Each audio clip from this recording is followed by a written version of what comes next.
paint a picture of this Russell Wilson, Pete Carroll, Seattle Seahawks situation that it stemmed from years ago, dating back to the Super Bowl when they lost to the Patriots and Malcolm Butler made that interception. And I have an actual video on this about the situation and how this came about. So I want to talk about, first of all, it all started in the Super Bowl when Russell Wilson threw an interception, and instead it was a bad throw. I'm not going to go into detail, maybe another video, but it was a bad throw, and he threw an interception to Malcolm Butler. It was a marginal. It wasn't an exceptional play. I've seen people make that play all the time, but he threw the ball low, high and outside where the defender can get it, instead of low and inside where closer to the receiver's body. So he drops it, it falls down. They have a timeout left. If he drops it, it stops the clock. They can run. But Russell never apologized or took responsibility for that. Pete Carroll did to protect Russell Wilson. So this is the start of it. But Russell Wilson still kind of went on like he wasn't responsible. This kind of happy, like, go-lucky guy, high-energy guy, which is fine. But he never took responsibility for it. And that kind of lingered over Pete Carroll the first time he got to see, okay, does this guy know that, like, he just threw an interception to lose a Super Bowl? He's walking kind of happy over here. Lo and behold, he got a contract extension. At the time when he was leading the Seahawks changed their formula. Russell Wilson had a phenomenal year, couple years. He could have got an MVP ballot. Let Russ cook was trending all the time. Him and Seattle were popping up everywhere you could see them. It was just he was at the top of the people say of the world, but completely oblivious to what was about to come, but also how the game is changing. Whereas we see this, the passing league, running the ball in the NFL remains key. The run opens up the pass in most situations, unless you have a elite, elaborate, passing attack. If you look at the Super Bowl, that just happened. The Chiefs didn't win the ball mainly through passing. They want because they can run the ball. The run opened up the pass. So when you look at it, plain and simple, Seattle changed the formula up.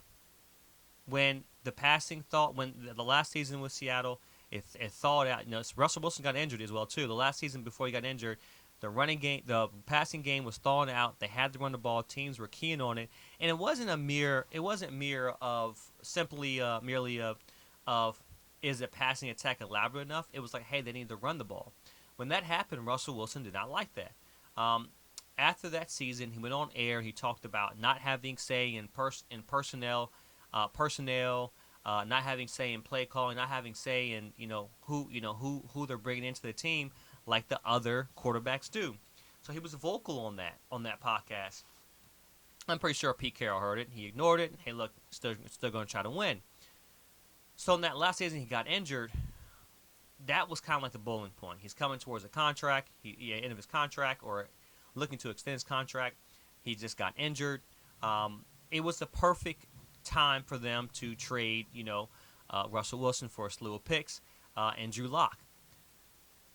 Now, with all that being said, he goes to Denver, and who they play? They play Seattle. Then Seattle goes and they beat Denver. Now, it was Seattle's Super Bowl, and let's not hype Seattle up. I don't think Seattle's good. I think Geno had a good year because teams didn't key on him yet. I think that's going to be a different year for Geno, and what works in 1 year, what works in 1 week, it doesn't work another week for the most part because teams key on it. Works in 1 year doesn't always work well another year. But Seattle had a good year. They beat them, and then Pete Carroll goes on this podcast and then talks about how he felt good, like he was relishing in the win. He was like, "Hey, look, it felt good to win this one, for the players, etc." In the meantime, the Legion of Boom was upset with not Pete Carroll, but with Russell Wilson because he never took responsibility for throwing that interception vocally on a larger scale. He always said that the guy made a great play rather than he made a bad pass. It was a bad pass. And if you know football, it was a bad pass. Not the play call, but the pass that he actually threw. And he always talks about Malcolm Butler made a great play. He doesn't want to accept the responsibility that he made a bad pass. If you're at the goal line, you don't throw it high and outside. If you throw it high and outside and it goes off and goes in the air, someone else can pick it up. If you throw it low and inside, it all you have to do it hits the hands, it goes straight to the ground, You live to make another play. I have a video on this. I'll make another one so you guys see what I'm talking about. But he never took responsibility for making a bad pass. Pete Carroll took all the heat for making a bad play. So when Russell Wilson left, some Seattle players, Richard Sherman, Marshawn Lynch, some other guys are talking about how exciting it was. Like, hey, look, they're rooting for Seattle now. You know? So I go on to say that because is there truth to the report? Russell Wilson denied it. We don't know. You know, that Russell will deny. He never denied it. He went out and said, hey, you know, I've always, you know, Pete Carroll's like a father figure to him. You know, what Russell Wilson actually said verbatim was this. He went on Twitter and say, I love Pete. He was a father figure to me and John, and John believed in me and drafted me as well. I never wanted them fired. All any of us wanted was to win. I'll always have respect for them and love for Seattle. A lawyer for Wilson said that it's entirely fabricated. Now, listen to the verbiage. He said, I never wanted them fired. But what does the report say? The report says, according to the report, Wilson asked Seahawks ownership in February 22 fire Carroll and general manager John Snyder, with the host of the team would hire Sean Payton to be the coach. Completely fabricated.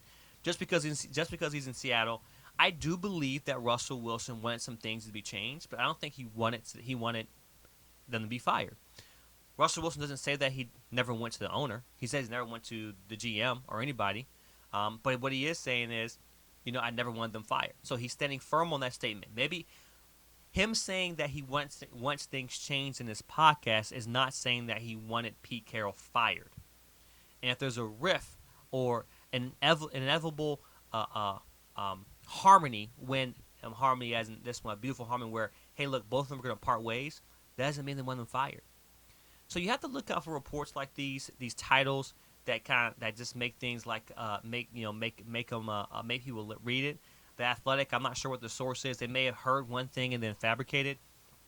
You know, Peyton, I'm not sure what type of relationship Peyton has with Russell Wilson. But once again, Peyton came in and talked about, hey, he's you know, some things are non-negotiable as far as him having his trainer in the facility.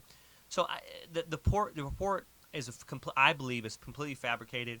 I do think that Russell Wilson may have had some rifts or when some things changed, but I don't think that really truly messed with his. I don't think he really went and said he wanted them fired. So he was standing firm on that.